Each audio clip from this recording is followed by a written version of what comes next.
Palestinian lives are being destroyed.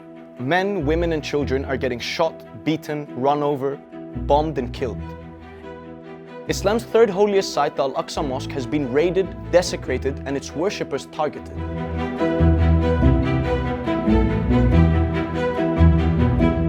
The story today is about the root of this issue, Zionism, a racist political ideology that gave birth to the State of Israel by legitimizing a settler-colonial project in Palestine. This theory has turned into practice, and as the Zionist settler-colonial project continues to expand beyond repair in the West Bank and Jerusalem, 70 years of occupation and coercive strategies on the ground, veiled by an irrational legal framework, have created a modern state of apartheid and human indignity spilling over onto your feet. They all seem so worried about the Palestinians. There's nothing to worry about. It's terrible. Do you like the racism? I like racism? Yeah. What do you think about the Palestinians not being able to walk along here? I don't know really too much about it. It's because you don't think about other people, or? Of course I do. And then how can you not think when they can't walk here and they can't get the bus? So let's start one by one. Zionism is a political and national movement aimed at creating and sustaining a Jewish state on Arab-Palestinian land in the Middle East. It was founded in 1897 by Theodor Herzl, who created the World Zionist Organization, and is mentioned by name in Israel's Declaration of Independence. Now, before we start going in on Zionism and someone lies to you and tells you that I'm anti-Semitic, it's actually forbidden by God in the Jewish religion for Jews to establish a state until the arrival of the Messiah. Theodor Herzl was not the Messiah, but he went along and advocated for a Jewish state in Palestine anyway. Now, as we live in a world where a critique of Zionism is often equated with anti-Semitism, it is important to clarify the racist, supremacist and colonial settler references that exist in Zionist thinking. After all, it was Herzl himself who wrote, quote, "The anti-Semites will become our most loyal friends. The anti-Semite nations will become our allies," just to clarify the relationship between anti-Semitism and Zionism. And here are the references, guys. David Ben-Gurion, Israel's first prime minister, said, quote, "If we want Hebrew redemption 100%, then we must have 100% Hebrew settlement, 100% Hebrew farm, and 100% Hebrew port." Doesn't seem like this was destined for peaceful coexistence, eh? And this is what he thought of North African Arab Jews, by the way. Even the immigrant of North Africa, who looks like a savage, who has never read a book in his life, not even a religious one, and doesn't even know how to say his prayers either wittingly or unwittingly, has behind him a spiritual heritage of thousands of years. MashaAllah, savage, never read a book in his life. But hey, at least Mandem got heritage. On a serious note, the statement reveals how racial supremacy in Zionism is not exclusive to Christians, Muslims and Arabs, but also to Oriental Jews who are Arabs in culture, language and descent. Racial supremacy was a repetitive issue in Ben-Gurion's Zionist ways.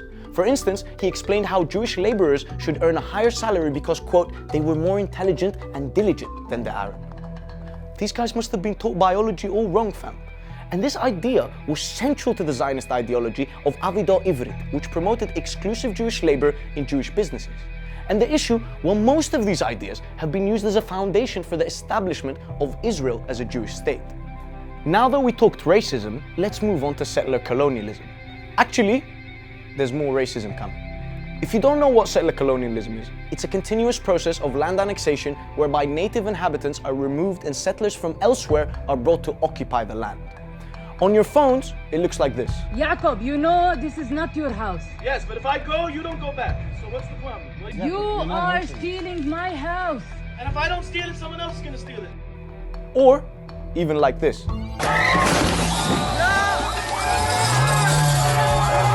And here I think a perfect example is the work of Zionist thinker and poster boy Vladimir Jabotinsky, who wrote The Iron Wall.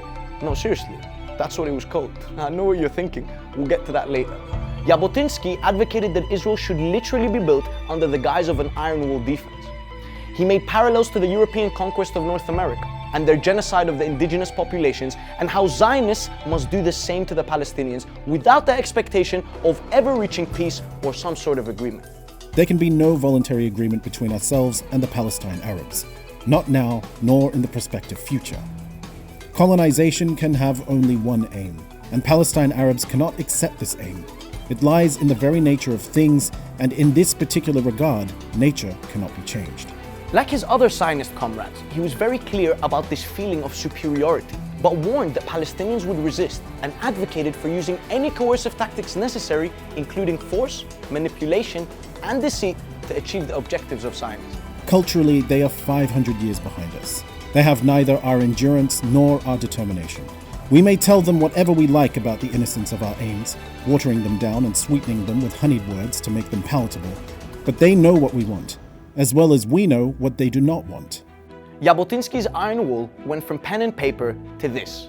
And subhanAllah, just like that, Israel today boasts a big iron wall, keeping the apartheid intact. I mean the Zionism intact.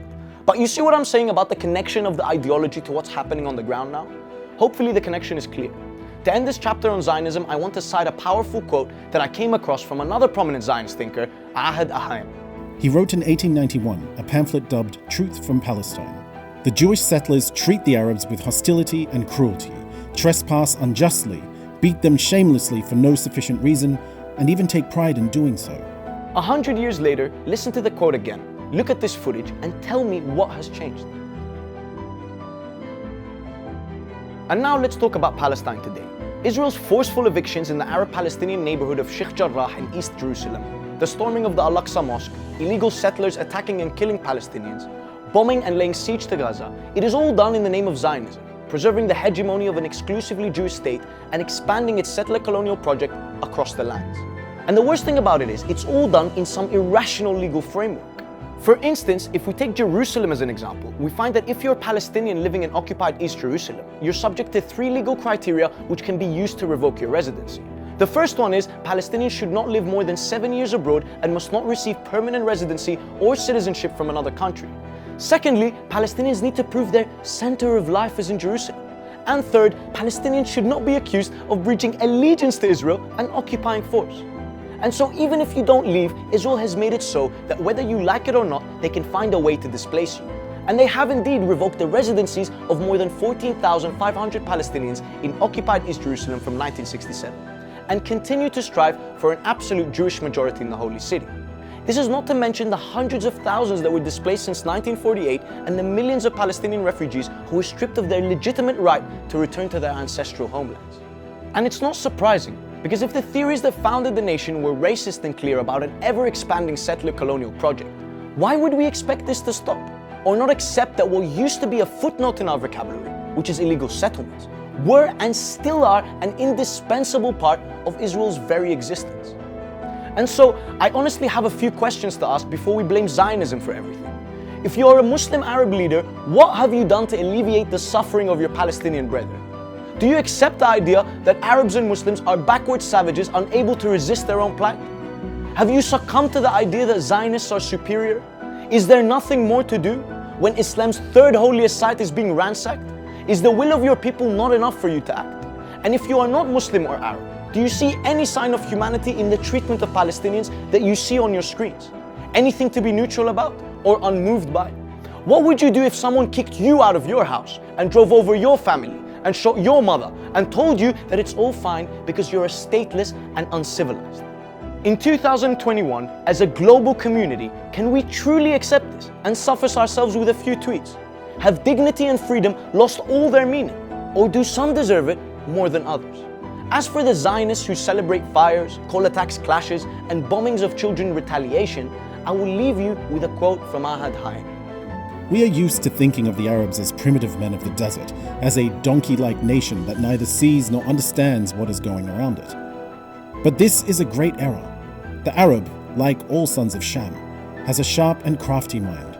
Should time come when the life of our people in Palestine imposes to a smaller or greater extent on the natives, they will not easily step aside.